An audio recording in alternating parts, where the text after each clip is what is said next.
En fait, on ne va pas vraiment parler d'organisation, non, on va parler de présence, de cet espace mental disponible pour ce qui compte vraiment, la relation thérapeutique. Aujourd'hui, on explore ensemble comment la structure du suivi peut alléger en profondeur la pratique de tous les jours. C'est un moment que tous les praticiens connaissent bien, ce petit instant un peu suspendu dans le temps juste avant que le patient n'arrive. Un moment de reconnexion où l'on essaye de rassembler mentalement tous les fils de l'histoire, où l'on cherche à retrouver la trame de la dernière conversation. Et c'est précisément là que, bien souvent sans qu'on s'en rende compte, un effort commence. Un effort silencieux qu'on a du mal à nommer, mais qui pèse. C'est la dispersion invisible des informations. L'information du patient, elle se retrouve souvent à plein d'endroits différents. Et c'est presque naturel en fait. On a des notes dans un carnet, un fichier sur l'ordinateur. Ah oui, ce vieil email avec un document important. Chaque outil, pris séparément, a l'air pratique sur le moment.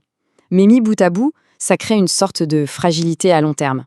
On prend ce qu'on a sous la main et sans même s'en apercevoir, on finit par construire une espèce de mosaïque d'informations complètement éparpillée.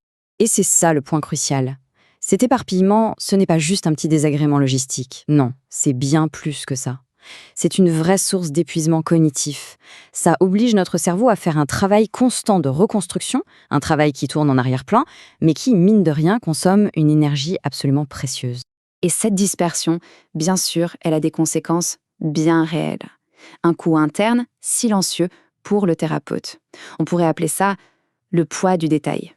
Cette question, elle parle à beaucoup de praticiens, surtout les plus consciencieux. C'est cette petite crainte de passer à côté d'un élément clé. Et pas par manque de compétences, pas du tout. Simplement parce que l'info était, enfouie au mauvais endroit, au mauvais moment. Et cette peur, même si elle est diffuse, elle génère une vraie tension. Concrètement, cette charge, on la ressent de plusieurs manières. D'abord, il y a le temps qu'on perd à chercher, à relire.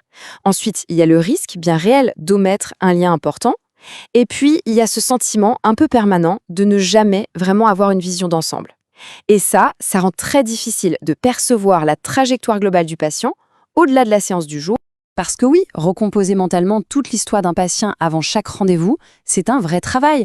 Un travail complètement invisible, mais qui puise exactement dans les mêmes réserves d'énergie et d'attention, celles dont on a désespérément besoin pour une écoute profonde, pour une présence de qualité. Alors, la question c'est: comment on passe de cette fragmentation à quelque chose de plus continu? En fait, la solution, ce n'est pas tant un outil qu'un concept.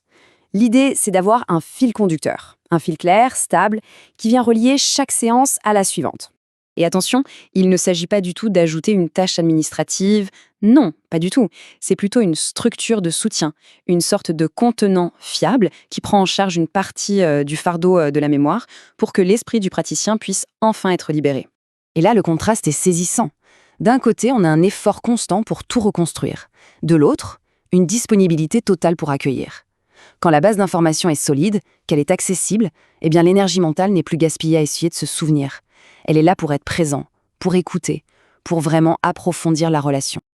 Et les avantages, on les sent tout de suite. D'abord, la clarté clinique est renforcée. Toutes les infos essentielles sont là, au même endroit. Du coup, la préparation des séances devient beaucoup plus sereine. La continuité du soin, ce n'est plus un effort, ça devient une évidence. Et tout ça, au final, ça converge vers l'essentiel, une qualité de présence qui vient renforcer l'alliance thérapeutique. Parce qu'au fond, c'est bien de ça qu'il s'agit. L'objectif, ce n'est pas la structure pour la structure. Non, c'est la qualité de présence que cette structure rend possible. Et cet effet se transmet directement au patient. C'est évident, quand les détails importants sont là, quand le fil de son histoire est clair d'une séance à l'autre, le patient se sent vraiment entendu, reconnu. Il n'a plus besoin de tout réexpliquer à chaque fois. La conversation peut donc aller plus loin, plus en profondeur. C'est une philosophie au fond. Mettre en place des systèmes qui soutiennent notre pratique, comme un dossier unifié, ce n'est pas juste de l'organisation. C'est une façon de prendre soin de soi, une forme de soin que le thérapeute s'accorde, et cet allègement, il rejaillit forcément, inévitablement, sur la qualité du soin qu'on offre aux autres.